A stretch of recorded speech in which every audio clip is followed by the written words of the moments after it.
Hello everyone, I am Dr. Markala Karthik Reddy, working as an assistant professor at Department of Electrical and Electronics Engineering, School of Engineering, SR University, located in Telangana, India. Welcome to the course titled Power System Operation and Control. In this course, the first lecture, what I am going to discuss is economic operation of power systems. In today's lecture, the following topics will be covered. The concept of economic load dispatch, where economic load dispatch in short can be termed as ELD, unit commitment problem. And in economic load dispatch problem, what are the different problems that will be covered as various case studies, and what is the need for economic operation in power systems. Coming to the first topic, the concept of economic load dispatch problem. As I mentioned, in short, it is called as ELD. So first we need to understand what is power system.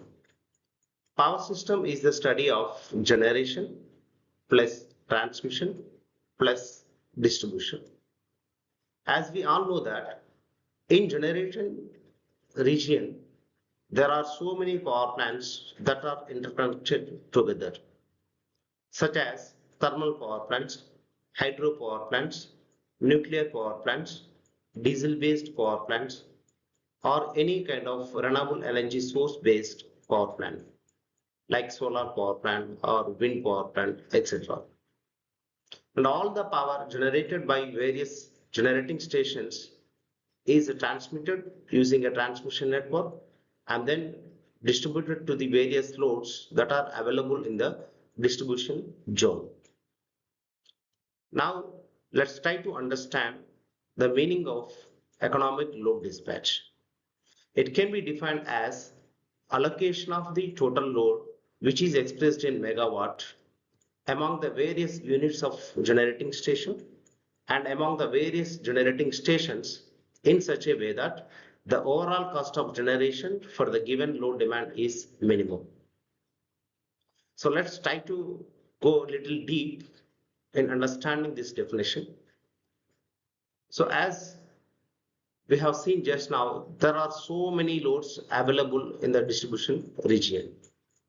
So all the loads will require definitely some electricity to operate. So all that power needed for the loads will be supplied by using various generating stations that are available. And in each and every generating plant, there might be so many generators. For example, if you take thermal power plant, within the thermal power plant itself, there might be so many generators where each and every generator is called as one unit. So let's say, for example, in one thermal power plant, there are 4 number of generators. So you can say that there are 4 number of units. So likewise, if there are 10 number of thermal power plants, where each thermal power plant is having 4 number of units. So altogether, we can say there are 40 number of units or 40 number of generators. In a similar way, there are other multiple power plants like hydro, nuclear, and also various renewable energy based power plants. So all the number of units or generators are contributing towards supplying power to the loads that are connected in distribution region. So now as a power system engineer, it's our objective to decide what should be the power output of each and every generating station. Altogether, what should be the power output of each and every generating station so that the overall cost of generation for the given load demand is minimum. And here you can understand very easily, we are trying to interlink the cost of generation with the allocation of the load, because we cannot generate the electricity at free of cost. If you take thermal power plant as an example, The unit, each and every unit will require some coal, because coal is the fuel input for the thermal power plants. And the coal does not come at free of cost. We have to spend some money in taking the coal from the coal mines and then in transporting to the thermal power plant and then doing pulverization, then burning it in the boiler and then converting that coal energy into heat energy. By using that heat energy, converting water into a steam, the steam will have very high pressure and high temperature, and then that steam will be allowed to the turbine, where the turbine rotates and also which is coupled to the generator. The generator also rotates and then it generates electricity. So there is a process. So definitely this process needs some cost. So all together we call that as cost of generation, overall cost of generation. So this overall cost of generation should be very minimum. So that is what we call it as economic load dispatch. So this is an optimization problem basically. And its main objective is to minimize the power generation cost function subject to the satisfaction of a given set of equality and inequality constants. So there are certain conditions that need to be addressed before we decide the power output of each and every unit or each and every generator. It is not that only we are focusing on minimizing the cost. While minimizing the cost, we also need to satisfy various constants. In short, you can understand this as constants as conditions. There are two set of conditions, equality conditions and inequality conditions. Suppose if it is equality condition, you can think it is like the total power generation should be equal to the total power demand plus the total power transmission losses. So here we are trying to make this power equal. The generation should be equal to the demand plus loss. So that's why this is called equality constant. And there are so many inequality constant. Probably I will discuss in the coming lectures.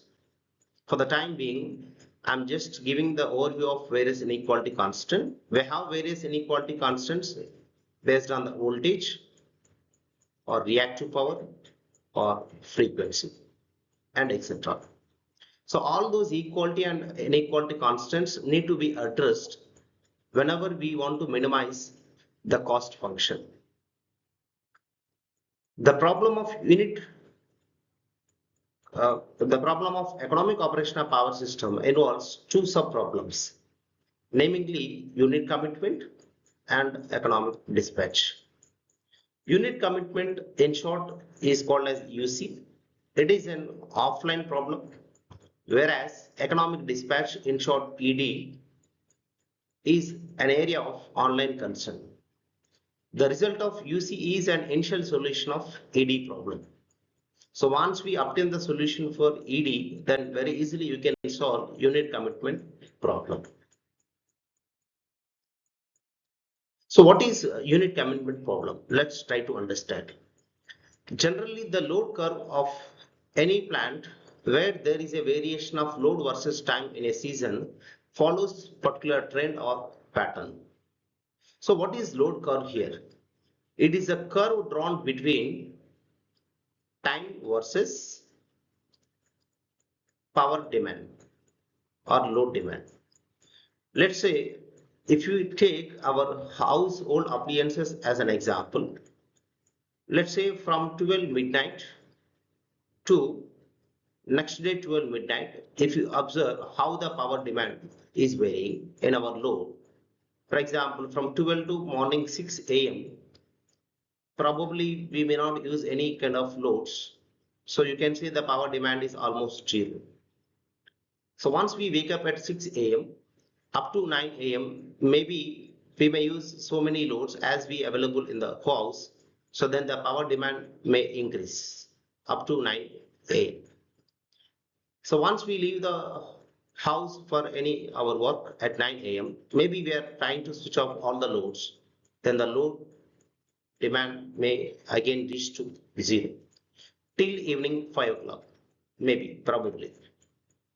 So again, once we come back to our home at 5 o'clock, we will try to use all our loads, then the power demand may again increase. And then once we go to the sleep by 12 o'clock, maybe all the loads will be switched off. So this is how the load demand is varying in one particular day if we take our home as an example. In a similar way, you can draw the load curve for 1 month or for 3 months or quarterly or yearly. So basically, whatever may be the time duration we consider, the load curve can be defined as it is a curve drawn between power demand versus time. So this load curve may follow a particular trend or pattern based on the season. Suppose if you take the winter season, the load demand may vary differently. If you take the summer season, it may be different. And if you take the rainy season, it may be little different. Because our necessity will change from one season to another season. So based on the season also, the power demand by the loads will change. So hence, these curves can be predicted with minimum degree of error. Of course, if you take one particular year, whatever may be the pattern that followed in this year, the same pattern you can see in the next coming year also. So that's what you can predict that pattern with minimum degree of error. Let n be the number of generating units available in a plant. The problem of UC is to forecast how the plant load should be allocated amongst the n units in such a way that the overall cost of generation of the plant is minimum. Let's say, for example, the cost involved in generating power by using one unit as C1. Then you can also express the cost involved in generating power by using unit 2 as C2. So likewise, you can express the nth unit cost of generation is Cn. So if you take the sum of individual cost, then it will give you the overall cost of generation. So if any one power plant is having n number of units, you have to decide what should be the power output of each and every unit or each and every generator so that the total cost of generation should be minimum. That should be our objective. So in other words, the solution of unit commitment for n available units is a schedule of the units that must be kept in on condition or in off condition. So what it means? Suppose, let's say you require a power demand of 100 megawatt for 1 hour duration of time. Then maybe you are going to switch on all the units available in one power plant so that the total cost of generation also you are taking care of and you are trying to minimize that. Maybe after 1 hour, the load demand may decrease to some 60 megawatt. So then there is no need of using all the generating units in one power plant. Maybe you can switch off some of the units. So by using only few of the units, you can supply the required amount of power. So depending upon the load demand, always you have to take care of what should be the power output of each and every generator and how many units need to be in on condition or how many units need to be in off condition. So this is called as unit commitment problem. And this unit commitment problem is a very complex one. It is not so simple problem since large number of constants such as startup and shutdown cost and times fuel cost per kilowatt hour, minimum and maximum generating capacities need to be addressed. Startup and shutdown cost and times. So what it means? So different power plants will require different times to start power generation and also to stop the power generation. And fuel cost also varies from one power plant to the another power plant. If you take hydro power plant, so ideally you can say there is no cost involved for the fuel because the water is the fuel for the hydro power plant. So where it is coming at free of cost by nature. So that is the reason you can consider it as fuel cost as zero. But if you take thermal, you have to spend money to get the coal. So that involves some fuel cost. Or if you take the nuclear power plant, maybe you have to spend the money to get the uranium. Or if you take the solar power plant, again, the solar is the light energy is the input for the solar power plant. So that is also coming at free of cost. So I mean to say that from one power plant to the another power plant, if you move, the fuel cost also will vary. So where the fuel cost is linked to the energy. The energy can be expressed in kilowatt hour. And what is the minimum and maximum generating capacity available in each and every power plant? That also need to be taken care. So now let's try to go little in depth with respect to economic dispatch problem. In contrast to the unit commitment problem, ED assumes that n number of units in the different generating stations are already committed or in on condition. The problem here is to forecast how the load should be shared among them in such a way that the overall cost of generation is minimum. Because as a power system engineer, we cannot blindly say that this should be the power output of each and every unit. As I mentioned 5 minutes back, there are so many constants such as equality and inequality constants. So we have to take care of all the constants along with the cost function. So the solution of UC is the starting point of the ED problem. That is, once a decision on the units that are to be committed is taken, then ED resolves the distribution of load amongst the committed units. Committed unit is nothing but it is one generating unit or generator that is contributing some power to supply power to the loads that are connected in distribution region.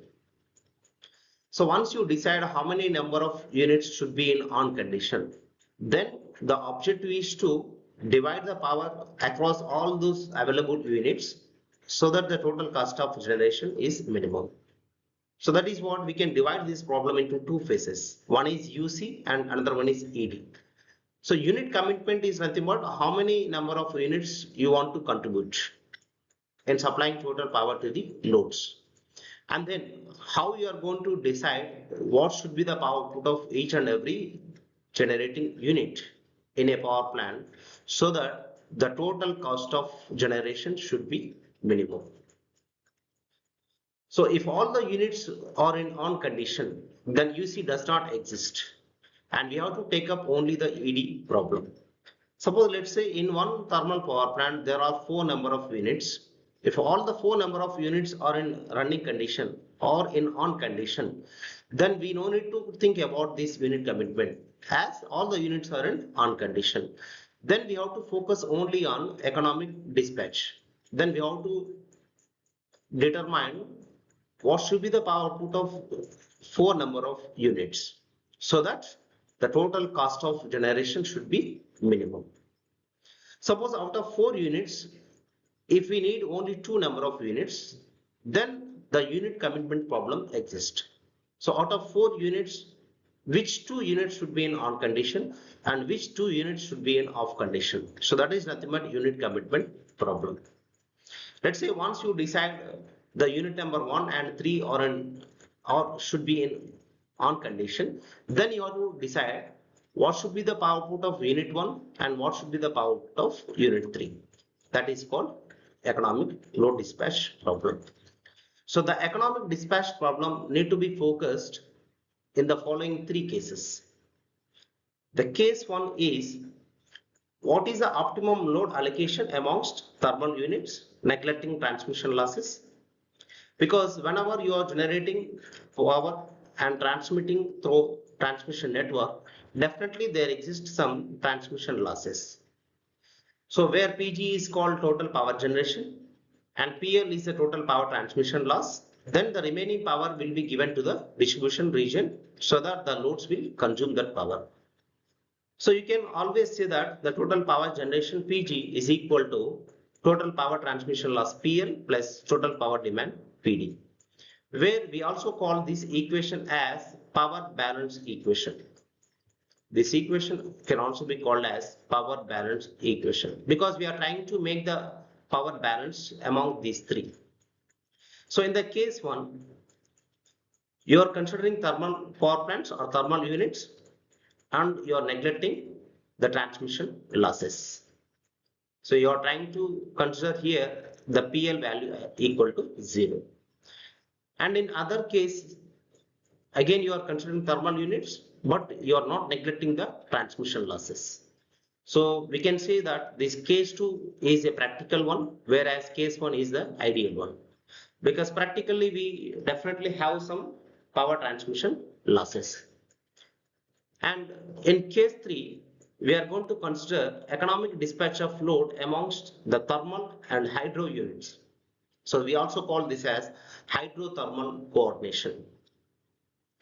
In case 1 and case 2, we considered only thermal power plants. In case 1, we neglected transmission losses. And in case 2, we have considered the transmission losses. But in case 3, of course, along with considering transmission losses, you have to consider two different kinds of power plants. One is of hydro and another one is of thermal. Now let's see what is the need for economic operation in power systems. So economic operation of power system is essential to ensure reliable, efficient and cost-effective electricity generation and distribution. It focuses on optimizing generation resources while maintaining system stability and sustainability. So let's try to understand these summary points, point by point. The first need for economic operation is cost minimization. So economic operation aims to reduce the overall cost of power generation through optimum utilization of fuel and operational expenses. Once you minimize the total generation of cost, that will help us in reducing electricity tariffs. Because if the cost of generation is very high, ultimately the burden will be on end consumers. Suppose if the cost of generation is less, then you can reduce the tariff, then you can reduce the burden on the consumers also. And you can improve the profitability for power utilities. So the profit of discoms can be increased. Ensure efficient utilization of generating units.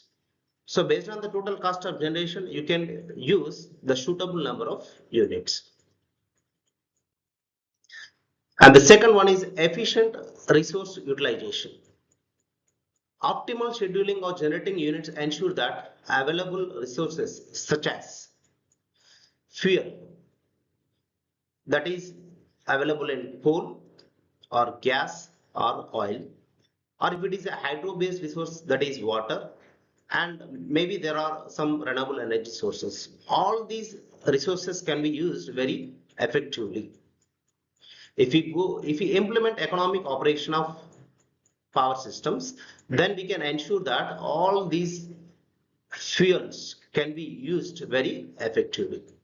So once we use all the fuels available effectively, that will prevent wastage and we can improve the energy efficiency and we can support for sustainable power generation. And the third need for going towards economic operation of power system is load demand management. Load demand will vary continuously throughout the day because load is not static in nature. Load demand is very dynamic in nature. In a real power system, the load will never be constant. So depending upon the consumer's requirement, we are going to switch on the loads or we are going to switch off the loads. So continuously the power demand or the power drawn by the loads will keep on changing. So that's the reason we can say the load demand is very dynamic in nature. So this economic operation will ensure the proper balance between power generation and demand. So that's what we can maintain power balance. So that is nothing but power generation should be equal to power loss plus power demand. And you can prevent generator overloading also, because every generator is having its rated capacity. So it is not advisable to operate any generator beyond its capacity for longer duration of time. That will result into overheating and then ultimately leads to failure. So smooth system operation during peak and off peak hours. Suppose if you take one day in 24 hours of time, at one time the load demand may reach to peak value, at some other time the load demand may decrease to very minimum value. So it's our duty to manage the power generation so that we can supply during peak hours and also during the off peak hours. So efficient demand management improves system performance and also reliability. Suppose if you don't plan power generation properly, you cannot maintain the reliability. So reliability means providing the continuous power supply to the loads. So the next need for economic operation of power systems is a reduction in transmission lines. So efficient economic dispatch minimizes transmission losses by optimal placement of generation units, proper power flow control, and reducing unnecessary power transfer over long distances. So generally, if you observe, for example, let's say this is one generating station, let's say generating station G1, and there is one more generating station G2 somewhere here. And let's say here there is a load. Here there is a load. And suppose if this is an interconnected network like this, the power can be supplied to this load by using both generators. You can supply by using both the generators. Let's say the distance between generator 1 and load is some 10 kilometers. And the distance between generator 2 and this load is some 20 kilometers. So it is always advisable to take more power from the generating 1 to the load instead of taking more power from generator 2, because the generator 2 is located very far from load. So once the power is being transmitted over a long distance, the power transmission loss also will be more. Whereas if you take more power from generator 1 to the load, the power transmission loss might be very less. So in that way, you can manage the power transmission loss based on the distance. So you can have a proper power flow control based on the distance also. So this will lead to improved system efficiency and you can reduce energy wastage. So the next requirement for economic operation is environmental sustainability. So reducing fuel consumption, lowering greenhouse gas emissions, and promoting the use of cleaner and renewable energy sources. So rather depending on fossil fuels, it is always advisable to depend on renewable energy sources, because that will contribute to eco-friendly power system operation. The next requirement for having economic operation of power system is grid stability and reliability. So economic operation always ensure that a stable and reliable power system by maintaining frequency and voltage within the permissible limits and avoiding overloading of generators and transmission lines, enhancing system security during varying load conditions. Because we know that in Indian grid, the frequency nominal value is equal to 50 Hz. So as a power system engineer, we have to maintain this frequency within the permissible limits of 49.5 to 50.5. And also you have to maintain voltage also within plus or minus 5%, plus or minus 5%. Then only you can have a stable and reliable power system. So the summary can be done as economic operation is essential for achieving cost efficiency and resource optimization, environmental sustainability, and reliable power system performance. It plays a crucial role in modern power systems, especially with increasing renewable energy integration and demand variability.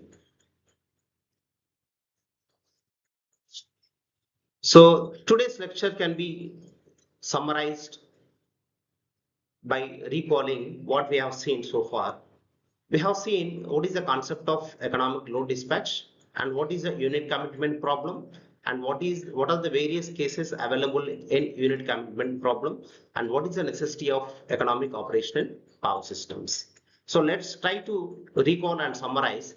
The concept of economic load dispatch is nothing but allocating the various load demand across the various generating stations and also various number of units so that the overall cost of generation is very minimum.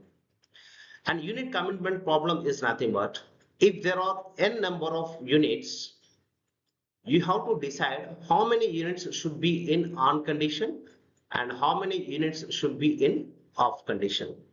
So once you solve unit commitment problem, then we have to move towards this economic dispatch problem or economic load dispatch problem.